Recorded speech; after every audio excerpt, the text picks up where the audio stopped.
Hi, everybody. Nancy Atkins here at Atkins Family Law. Hey, listen, poor Kevin Costner, right? Listen, let me start with the good news, and that means he's back on the market. He's available. Hey, the other thing is that the good news is he's got a prenuptial agreement that's protecting his property and it's protecting his support payments. The problem that he has, which is outside of the prenuptial agreement, is the fact that he's got these kids and there's child support at issue and they are just going at each other as far as the child support is concerned, which is probably because in the prenuptial agreement, being the smart guy that he is, having a brilliant lawyer, kept the property out of it, kept the support provisions out of it.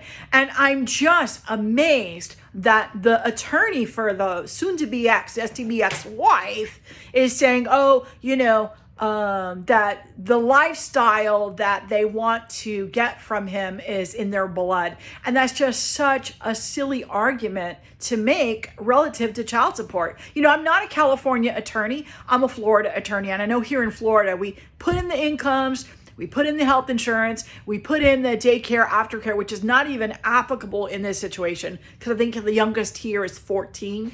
So it's not even an option, but you calculate it. It's a black and white thing. And you're like, okay, here you go. Here's your child support. And I should have looked up the number right before I jumped on this call because it's an exorbitant amount of money that will blow you or I away. So it's like celebrity versus commoner, right? But even for the commoner, you know what I mean? Whatever he's paying is a reasonable amount of money. And it does not preclude Mr. Costner from spending money on his kid when he's spending time with them. So the child support is a baseline obligation. And I'm sure that Mr. Costner is still spending a ton of money on his kids to make sure they have what they need. So why are we still fighting, Mom? I don't understand it. I don't get it. I kind of feel bad for him. But I guess, maybe it's a little bit of that deep pockets theory that he's got a ton of money and I guess he'll just go make more. So they're just throwing stuff at the wall and seeing what sticks. Anyway, it'll be interesting to see because those provisions are outside of the prenuptial agreement. But the prenuptial, thank God he's got that because it's less for them to argue about. So his property's protected, his support payments are protected, and that's probably what Mom is doing, is trying to just get up the monthly nut because she probably waived the support provisions for her in the prenuptial agreement. That would be my educated guess.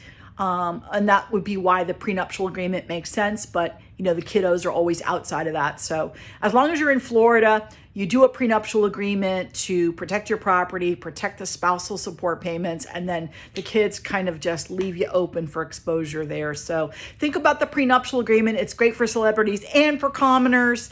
And good luck to Kevin Costner.